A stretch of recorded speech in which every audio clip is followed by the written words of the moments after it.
Once home to peace and prosperity, the city has fallen into the hands of a ruthless and dictatorial mayor.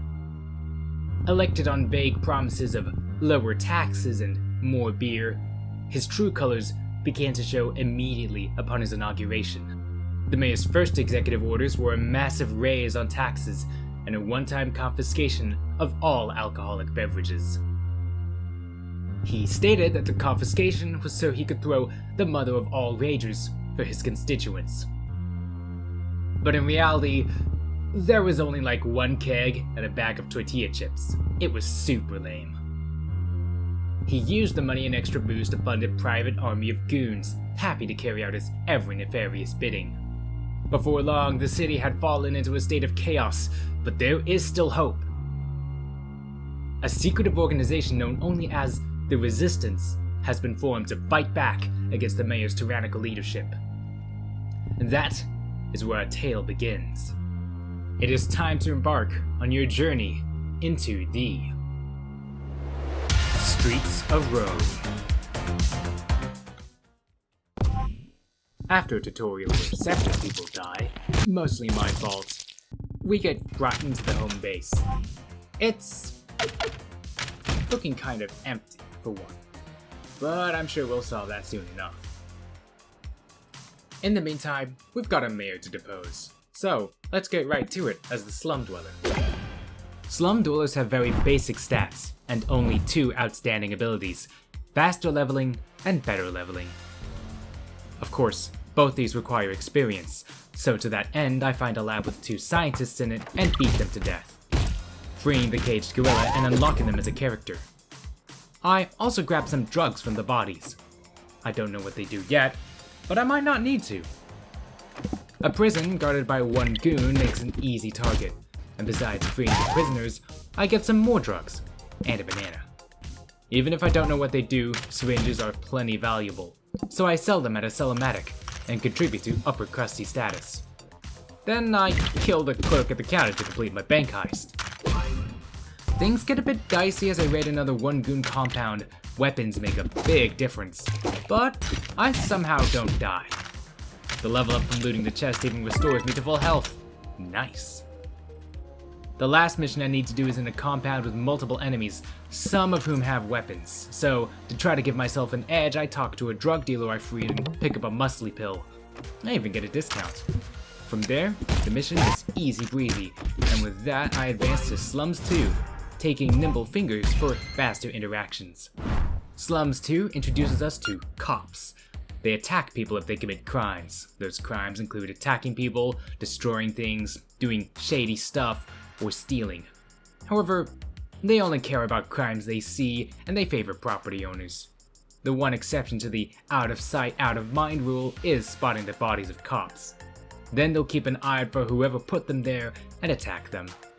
Let's move on from talking about crime to committing crime. I punch away a thief, then head to a shop and use the free item voucher from last mission to grab an axe. Then, in a big brain move, I murder the shopkeeper with my new weapon. Thanks, Pally. This axe helps me grab a bulletproof vest and ham sandwich. It also lets me take down 3 nerds, giving me a hard hat. I totally intentionally use a syringe to discover it speeds me up, then walk to the bank instead of teleporting to borrow money to contribute to upper crusty status. Then I kill the clerk at the counter to complete my bank heist. My reward is bombs. Passing by a bar, I notice there's a side mission, and for this I need to get a circuit board from a doctor. Because I always forget to use items like grenades, I toss one into this jail here, hoping to catch both the terminal and the guard in the blast. I only get the former. A cop sees me do this, so they have to die. Then I decide to use my second grenade to try to get a gun. This gets rather chaotic.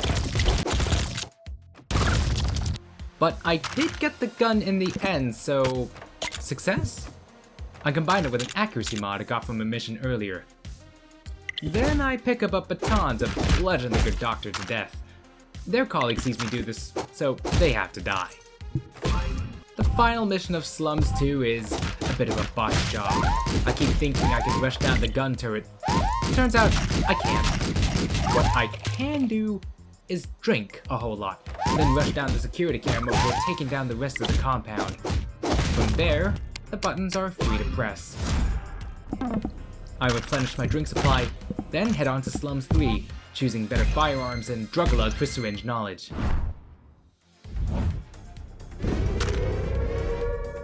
The thing about bounty hunters is, they're terribly impulsive. As soon as they see their target, they go straight for them. This hunter, for instance, had 2 allies and a shotgun. What a joke. You know who else is impulsive? Gangsters. Out of curiosity, I get the eye of this gangster. It goes poorly, but hey, I lived. I take a health regen syringe, then go to raid the base to the east, emerging bloodied but with a fully loaded shotgun. Despite not immediately trying to kill me on sight, this clerk panics when I get close, possibly because I approach holding a gun.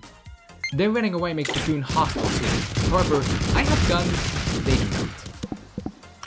The northern drug dealer's hideout contains another bounty hunter disguised as a goon. This results in a fight where I drink so much, I unlock the bartender. Cheers.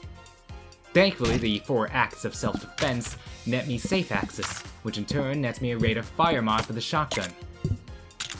Y'all not gonna attack? No? Good. I pay back the gangster for causing that whole mess from earlier, then conduct some button pushing in a home to shut off the power. And the residents are none the wiser. The final target, some drug dealer, goes down quickly and painfully in a hail of bullets. I knock on another door and the hacker whips out an axe. I have a sword. And now I have their axe. And that completes the slums. After some hem-hawing, I pick Wall's worst nightmare to fit the brute force playstyle I've gone for. One thing the industrial district is known for? Being an extremely safe working environment for all the city's expendables. For my massive debt of 87 money, someone tries to kill me with a sword. I killed them for the mutator. A cop sees this fight go down, but they're a cop, so hiding from them is no biggie.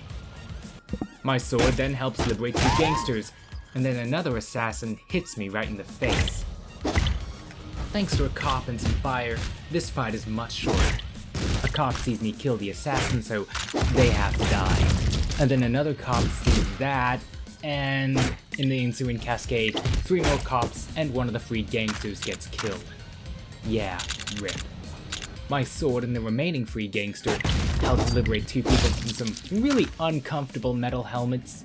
I then clean up one of the cops that managed to get away.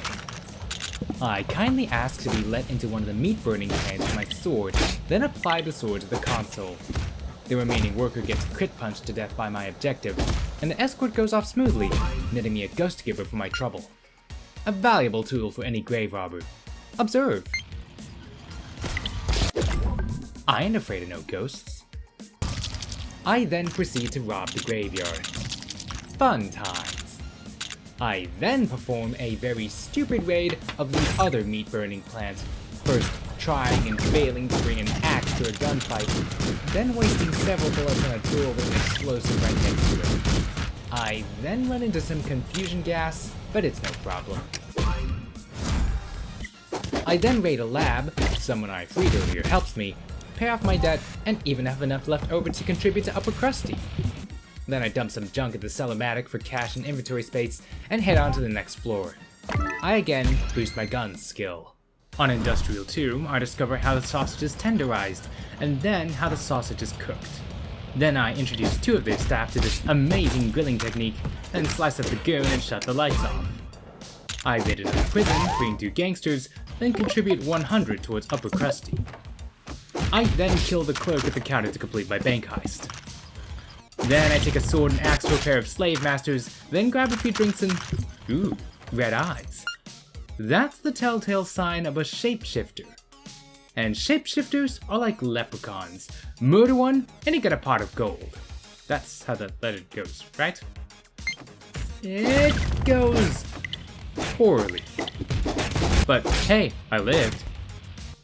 I stumble into a shop to discover they've got a mission for me: neutralize some folks. Before that, I poison the air in a secret base of some kind, then kill the ex-occupants and discover an alternate tenderization method. From there, it's on to the 2 targets for the shopkeeper. Still feeling sick from the contents of a toxic barrel, I go back to the shopkeeper in almost worse shape than before to get my reward. My last mission in this floor is to get an item. I decided to trade in my Ghost Gibber to pick up some shurikens instead as the mission reward. Then I do something very, very stupid.